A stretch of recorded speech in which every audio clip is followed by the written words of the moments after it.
Hello friends, আজকে তোমার সাথে শেয়ার করতে চলেছে একটা দুর্দান্ত রেসিপি। আর এই বর্ষার দিনে এই রেসিপিটা যদি ঘরে বানাতে পারেন তাহলে সবাই খেয়ে বলবে কে আবাদ এরকম একটা রেসিপি।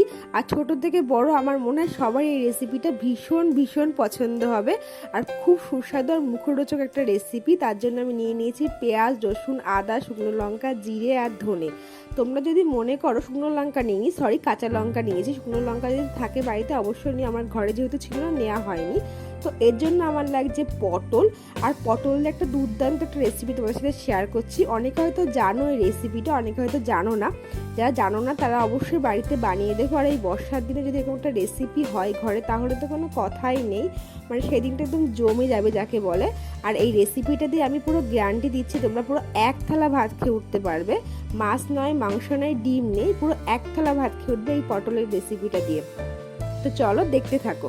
পটলটা দেখো প্রথমে আমি ভালো করে ভেজে নিয়েছি, খুব ভালো করে ভাজবো। আর যাতে সেদ্ধ হয় তার জন্য ঢেকে দিতেও হবে। দেখো ভালো করে ফ্রাই করেছি, কিন্তু একদম গোল্ডেন ফ্রাই করেছি, যাকে বলে গোল্ডেন ব্রাউন ফ্রাই করেছি। তো এই রেসিপিটার নাম হচ্ছে তেল পটল।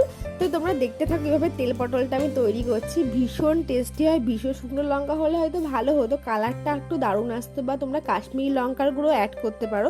যেহেতু আমার কাছে ছিল না ওই জন্য কালারটা এসেছে, মোটামুটি এসেছে। কাঁচা লঙ্কা দিয়ে আমার এটা করতে হয়েছে। তো যাই হোক, যদি বর্ষার দিনে অনেকের ঘরে হয়তো নানা রকম সবজি নেই, বা মানে বাজারে যে ওটা সম্ভব হচ্ছে না, যে পরিমাণে বৃষ্টি হচ্ছে, মানে এই কিছুদিন ধরে বাজারঘাটে তো যাওয়া হচ্ছেই না। তো যাই হোক, যদি ঘরে পটল থাকে তাহলে এইভাবে একটা রেসিপি যদি করে ফেলো তাহলে মাছ, মাংস, ডিম আমার মনে হয় না কিছুই লাগবে, এই রেসিপিটা যথেষ্ট। তো দেখো আমি পুরো পেস্টটা দিয়ে দিলাম। পেঁয়াজ, রসুন, যে আদার যে পেস্টটা করেছি সেই পেস্টটা দিয়ে খুব সুন্দর করে আমি পেস্টটা তেলে ভাজবো। যতক্ষণ না তেলটার থেকে মানে মশলাটার থেকে তেল ছাড়ছে ততক্ষণ কিন্তু মশলাটা ফ্রাই করতেই থাকবো। যখন দেখবো হালকা হালকা তেল ছাড়তে শুরু করেছে তখনই কিন্তু পটলটা দিয়ে দেবো।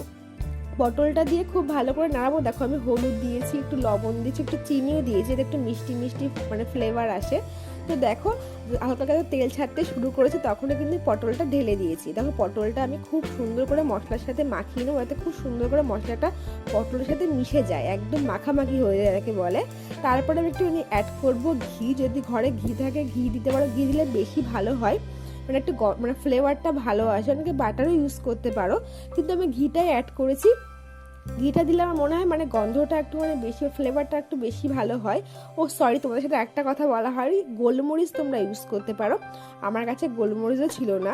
তো যাই হোক, বর্ষার দিনে বুঝতেই পারছো, তো যা ছিল ঘরে আমি সেইটা দিয়ে বানানোর চেষ্টা করেছি, যাতে সবাই ঘরে খেয়ে বলে যে মানে খুব সুন্দর হচ্ছে রেসিপিটা, বা সবাই একতলা ভাত খেতে পারে।